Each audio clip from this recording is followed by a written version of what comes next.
virtually every country all over the world.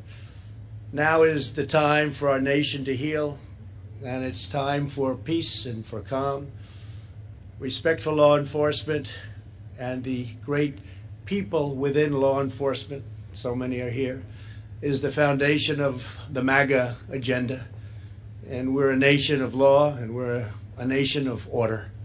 That is why we're here today to talk about what we must do to uphold the rule of law in America and how we must continue to support our law enforcement heroes, which is exactly what you are. Do you feel like a hero? Yeah, I think you do, right? You do, and you are. I want to thank Customs and Border Patrol Commissioner Mark Morgan, who's been incredible. Where's Mark? Mark, stand up, Mark. Great job. Fantastic. Chief Patrol Agent Brian Hastings. Brian, thank you very much. Great job. He's so happy with it. He said, sir, this really works. And most importantly, the brave law enforcement officers who risk their lives every day to protect our families and our country. I also want to thank a tremendous gentleman, a friend of mine, Tom Homan. He's a great American patriot, and he was with us right from the beginning. Right, Tom? You knew exactly. He said, we need a wall. When they were saying, no, we need drones, we need drones. I said, why? So you can watch the people pour into our country illegally? And I want to thank you very much, Tom. What a professional job you've done. All of you people, incredible. Everyone here today is part of an incredible success story. This is a real success story. When I took office, we inherited a broken, dysfunctional, and open border. Everybody was pouring in at will, working alongside the heroes in this great outdoor space, looking at our wall. We reformed our immigration system and achieved the most secure southern border in U.S. history. It is at a level that it's never been before. We took on the cartels, the coyotes, and the special interests, and we restored the rule of law. For years, politicians ran for office promising to secure the border only to get elected and to do the absolute exact opposite. They even promised a wall, if you remember. About 10 years ago, they promised a wall, but they couldn't get it built. It wasn't easy getting it built. Getting it financed was tough. Getting it built was even tougher. All the different chains of title and all the different things we had to go through. Very, very complex and very difficult, but we got it done. But they had it years ago. You remember that better than anybody, right? And they never got it done. They never, ever completed the task. And then ultimately the money was sent back to the federal government. Spent, but no wall was built. But unlike those who came before me, I kept my promises. And today we celebrate an extraordinary milestone, the completion of the promised 450 miles of border wall. 450 miles. Nobody realizes how big that is. I remember when I first came down about a year and a half ago, we're under construction, and I started walking. And I'm looking at the wall, and I'm walking and walking. And I'm used to like a development project where you could walk a wall. 10 acres, 5 acres, 2 acres, 1 acre. Then I realized that's a long time. That's a big walk. A lot of the wall you have is incredibly natural. You have the mountains, you have the rivers, you have some very powerful water areas, you have some areas that are virtually impossible to get by, so we didn't need walls everywhere, but where we needed them, because it's been so successful that we've added nearly 300 miles, and that's currently under construction. This was our original wish, to get these areas done where it was such trouble. And now we have it. It's either in construction or pre-construction, an additional 300 miles. In every region that we've built the wall, illegal crossings and drug smuggling have plummeted, absolutely plummeted. In the Rio Grande Valley, crossings have dropped nearly 80%. In Yuma, Arizona, illegal entries have been slashed by 90%. Nationwide, ICE and Border Patrol have seized over 2 million pounds of fentanyl, heroin, meth, and other deadly narcotics, saving thousands and thousands of lives.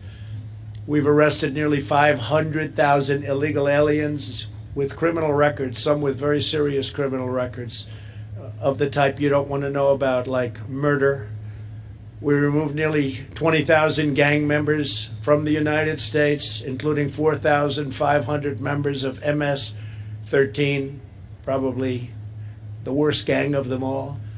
Through the landmark reforms we've put into place, we have ended the immigration chaos and reestablished American sovereignty. Our most important reform was ending catch and release. Not easy to do. You're dealing with Congress, it's very, very difficult, which is the functional equivalent of open borders, but even worse. It's catch and release them. It means release into our country, not into another country. This policy was exploited by vicious criminal organizations who understood the laws better than our people understood them for years, to spread misery and suffering and drugs all across the hemisphere. Now, instead of catch and release, we have detain and remove. It's called detain and remove. Doesn't that sound better? One of the biggest loopholes we closed was asylum fraud. Under the old broken system, if you merely requested asylum, you were released into the country. The most ridiculous thing anyone's ever seen. And we were taking in some people that you didn't want to have in your country. We instituted a series of historic policy changes to shut down asylum fraud, and that's what we did. This includes the groundbreaking agreement with Mexico known as the Migrant Protection Protocols, or MPP. Under this agreement, if an illegal alien requests asylum, they have to wait in Mexico until their case is heard. They used to wait here, and when they were waiting, they would say bye-bye, and they'd disappear somewhere into our country and essentially would never find them again, would never see them again. This one measure alone ended a humanitarian crisis and saved countless lives, and especially, I have to say, lives from crime. I want to thank the great president of Mexico. He is a great gentleman, a friend of mine, and President Obrador. He is a man who really knows what's happening, and he loves his country, and he also loves the United States. But I want to thank for his friendship and his professional working relationship. We actually had 27,000 Mexican soldiers guarding our borders over the last 2 years. Nobody thought that was possible. And they made it very, very difficult, and that's why the numbers were able to plunge even during the construction of the wall. And by the way, one of the big elements of the wall that make it so successful is we can have far fewer people working now. They can be working on other things related to crime and drug prevention and a lot of other elements they're working on, because we save massive numbers of people. And included here, we have the most sophisticated camera systems and most sophisticated electronic systems anywhere in the world. We implemented 3 historic agreements with the Northern Triangle. That's Guatemala, Honduras, and El Salvador. Under these critical asylum cooperation agreements, the burden of illegal immigration is now shared all across the region. Now, when an illegal immigrant is arrested at our border, they can be sent to a neighboring country instead of into a U.S. community. Prior to my getting here, countries wouldn't accept them. They would say, no, no, no. I said, well, you got to take them. First month, I'll never forget.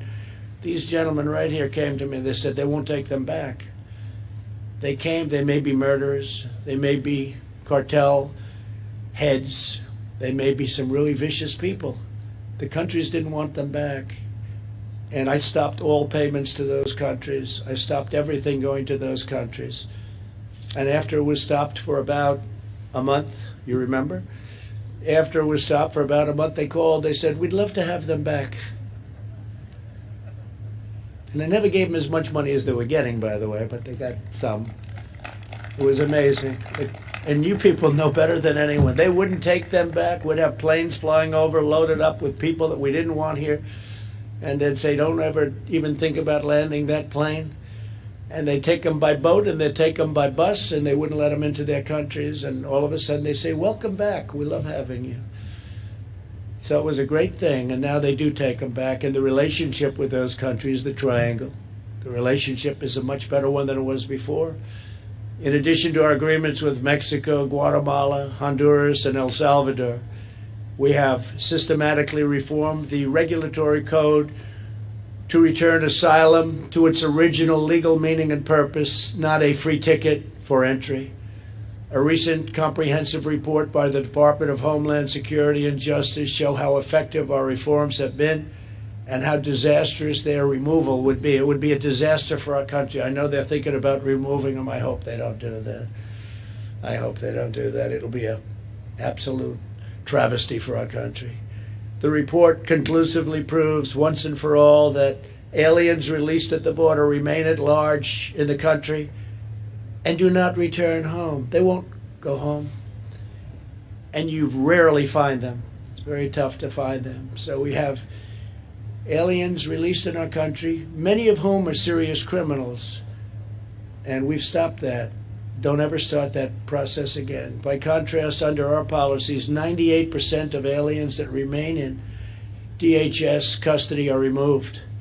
Simply put, if you enter the United States illegally, you are apprehended and immediately, safely removed from our country. Without this core principle, there is no border, there is no law, there is no order. My administration also instituted vital public health measures on the border in response to the China virus.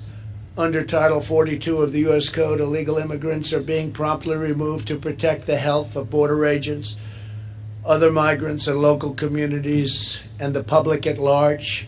Removing these protections would invite a public health catastrophe of epic proportions. As you probably know, in Tijuana, various parts of Mexico, the COVID, it's got about 24 names. I can call it from COVID to China virus. I can call it the plague. I call it the China plague. A lot of different names. But we always call it the invisible enemy. But the invisible enemy has been very tough on Mexico. And we have areas along the border where we're in great shape because right there, because of that we're in great shape. But on the other side in Mexico, they're suffering greatly with the virus. It's been incredible what we've achieved. And we didn't do the wall because of COVID. We did the wall because of security and drugs and other things, but it turned out that in the middle of it all, along came this horrible plague. We inherited a dangerously lawless border. The people that work here are unbelievably brave. I've seen what they have to endure, what they have to go through. They're tough, they're strong, and they're great patriots, great Americans. We fixed it and we secured it. We empowered our wonderful ICE and Border Patrol to fulfill their oaths and sworn officers. They became sworn officers of the law, and they love their job. It's a tough job. It's a nasty job. They're not paid what they should be paid, to be honest, but we got you up. We got you up. But these are incredibly talented people. They could probably do a lot better in terms of economics than they do here, but they love what they do and they love their country. We also put into place vital measures to protect American workers, keep out terrorists, and stop the abuse of our welfare system, where they'd come up, go on our welfare system, and live for years on American welfare without ever having a job. We also have, and we had, but we have them all the time. We have terrorists from the Middle East coming into our country through the southern border. That was before what you see right here. Because it was easier to come into our country through the southern border than it was through airports or any other means. So they'd land in South America and they'd work their way up and they'd come into our country. And these are not people from the countries that you would suspect. These are people from